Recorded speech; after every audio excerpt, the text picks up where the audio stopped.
If you had a couple words of wisdom, what would you want to pass on to the current and future generations when it comes to not only fitness, health, and mindset, and your philosophy of life itself?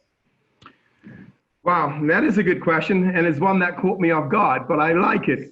I think first and foremost, recognize this, that you're getting into a profession that's life-changing.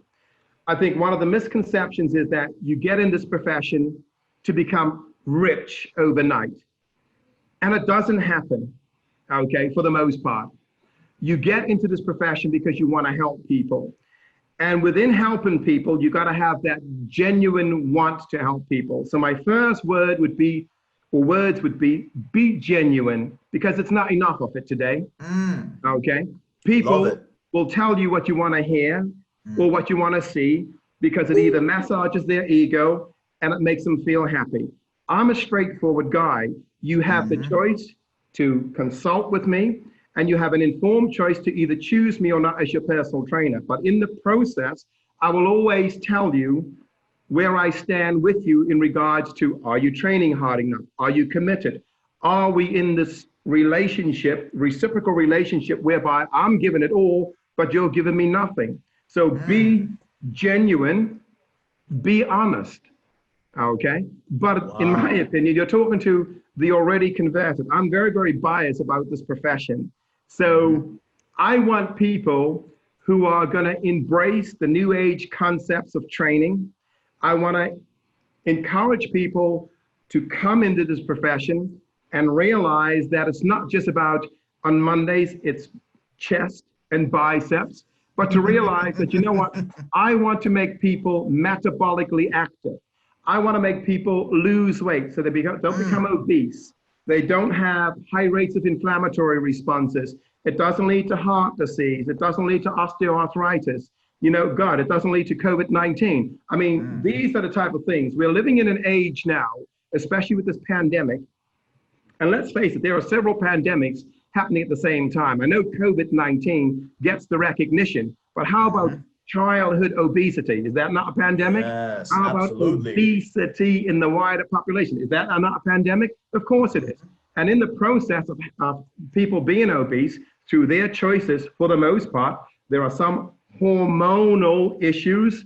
I totally understand that. But for the most part, people make a decision not to eat or exercise correctly. And as a consequence, that level of obesity just cascades into a multitude of other things. So make sure when you come on board and you join our profession, make sure that you are genuine, make sure that you're honest, but make sure that you are willing to educate yourself so that you know how to deal with everybody that comes to you for your service.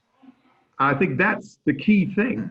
If you come on board and you came to our school and you are already not receptive and very, very cocooned into a one-dimensional axis of what you think it should be, then you're no good to me, because you don't allow me as a teacher you don't allow me to help you.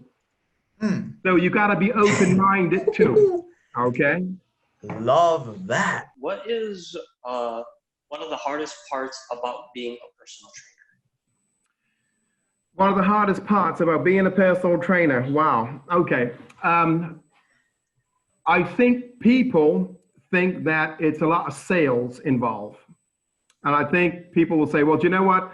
I love training people, but I find it hard to generate a sale. I don't necessarily agree with that. I gotta be perfectly honest. I think if you've got formal education in this profession, your education and your knowledge when you talk to people will come across in such an eloquent manner, in such an intellectual manner, that in itself will seal the deal. So I think most people find it hard with sales, to be perfectly honest. But like I said, if you have the necessary foundation and education, and when I say education, I mean formal education. I don't mean reading a book and taking an exam, okay? And I have to stress that, because reading a book and taking an exam tells me that you know some stuff. I don't care if you know stuff. I want you to understand stuff.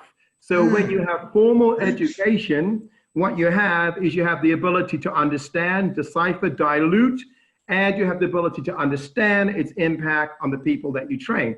And that's what hands-on education is about. So I'm sorry if I'm barking up people who've got online certs. And I don't mean to be disrespectful, and welcome to our industry, and we're glad to have you. But there is a clear distinction to be made. So when you are telling me that a formal diploma in a higher education institute is of a lesser value than an online cert, there is something fundamentally wrong with the educational system in this profession. Okay? Wow. Yes, definitely. I couldn't actually agree with you more on that one. I know you shared with us some of the common things to look out for in the industry. What were some of those things that you would want future fitness professionals to avoid, or to avoid making the mistake of? I think this: do not be cocooned into a one-dimensional mindset to think, I'm just going to train this subgroup. So when people come here, they say, yeah, when I leave here, Chris, I just want to train professional sportsmen and women. But I'm sorry, there's not enough to go around. So if you are coming here with an attitude or a mindset like that, you're not going to be very, very successful.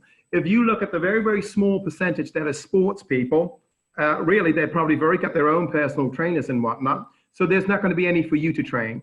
Embrace the fact that we are the best exercise prescriptionists for the vast general population. Okay? If there's one thing that you wish you had known at a younger age, would there be anything that comes to mind?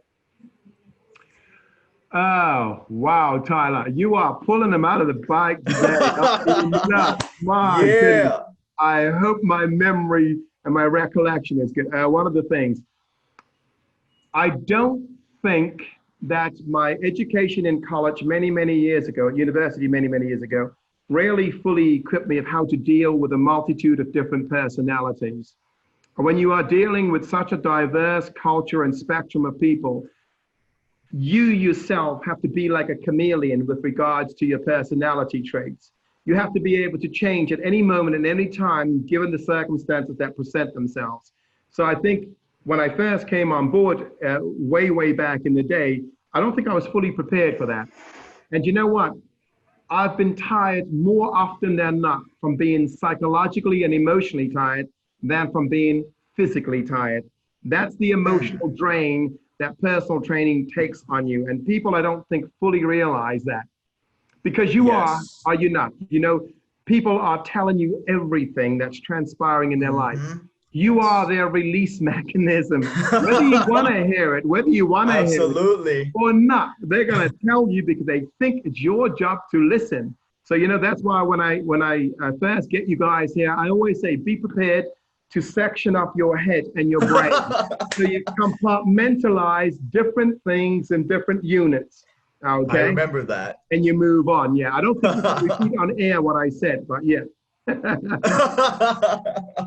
Dang, that's so true. I remember you telling us that when maybe right around we were about to graduate and finish, and you were saying like you have to be a people person. And me and Tyler were talking about you have to be a people person. Absolutely. And I remember thinking that like, wow, I wonder what it's going to be like. And you were 100% correct. Like, I mean, it really is a lot of listening.